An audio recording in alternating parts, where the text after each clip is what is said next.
Match play has totally changed. Again. Thanks to Arks of Omen, the Grand Tournament book.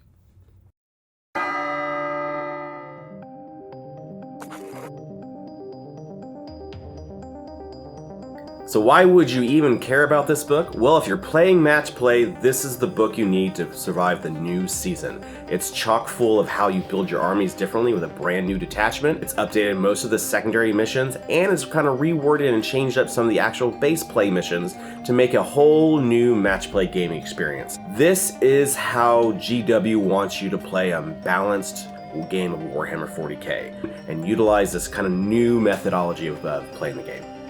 The whole important factor is that, these are what every tournament plays. Adepticon or LVO or other things like that. And so you get to play the same mission, so you're not having to know what you need to do when you go there. At the very least, everything you're playing the same game, which is important. If you've been playing for a while, back in the day, a lot of times you didn't play the same game every event, and that's why this type of book and this kind of setup is important.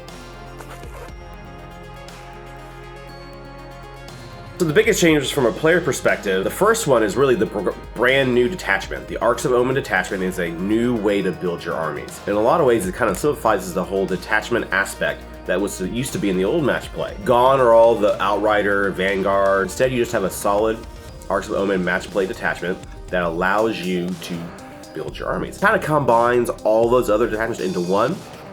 The whole choice is you have one HQ choice you have to take, and then 3 of whatever section you want. HQ with 3 troops, and HQ with 3 elites, and HQ with 3 heavies. That has to be the initial fill out, and then it has a ton of other spots for all the other things, including a little elite choice character one, which some of the armies have a lot of elite choice, like Death Guard. You also get aspects of adding in the fortification system into there, which now you don't have to take a separate fortification attachment, which is pretty interesting. There is a now Lords of War attached to your main detachment. Now this is really important because a lot of times all these armies have a big model, but to take it, you either had to spend command points to get it in there, then it really wasn't part of your actual army, like your legion, your chapter, or anything else, because it couldn't utilize those rules, which is kind of frustrating from a building perspective, because one giant cool looking Tonka truck robot can't show up in your army, but now you can. This is probably the closest thing we're going to see to any kind of future army building that we might see later on, which is neat. And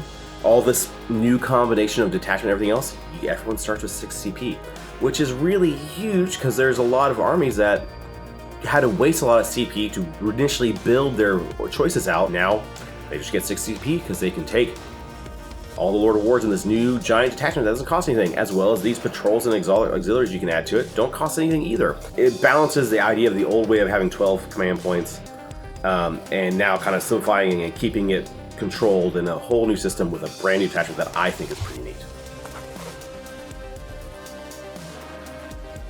The big way these missions have changed is that a lot of the main ones have got small, slight tweaks, especially in how they're worded. There's a few things that have changed in there to make them a little bit better. There's still some rough ones on it, but for the most part, things are better and they kind of clean up. The bigger change in all this is that the secondary's got a lot of changes. Every army that has a main actual book that's not like a supplement has got three secondaries. So instead of going from 4, they went down to 3, and any of the really rough ones have been shifted or changed. That's pretty important. That's the bigger important factor, because that's a lot of ways how you define if an army is going to be any good or not. So having an army which can score passively in some aspect or in ways that are controlling that you control, which is just movement or anything else like that, means the army gets very powerful or continuing to do what it wants to do. It's every army secondary, so the ones in the books don't count if they still have them. These are everything that's in there, which means that this is your book. With the app and this, you're ready to go and play anything on there and play any of these missions as you need to. Beyond the detachment, beyond anything else, I think the secondaries are really important because they've gotten some of them now that are kind of better. Like the main book one, Behind Enemy Lines, is now much easier for armies to get because you just need one single unit. And so you can create these armies that are fast and get over there and do this stuff or teleport and everything else. Some of the Warp Ritual got a little bit harder to do, as well as Psychic Interrogation, because a lot of armies are able to do it. And now I think it needs line of sight, and that's a really important change. Beforehand, they would go, I'm hiding behind the wall, and I interrogate you behind the wall, and a lot of armies like, I can't stop it, you're just going to get points, and I can't do anything about it. And now that's been removed. Like, I think Sisters had one, and Leap of Fate is a completely new secondary. It is not the same anymore, and it's kind of this new idea of utilizing your resource you get, which is faith points, and then burning them at the end of the game turn to score points on it. World Leaders has one too with their Blood Tithe, which means that we get told that Blood Tithe is coming back. So we'll see what it actually does and if that's important that you're going to burn those away or anything else on there.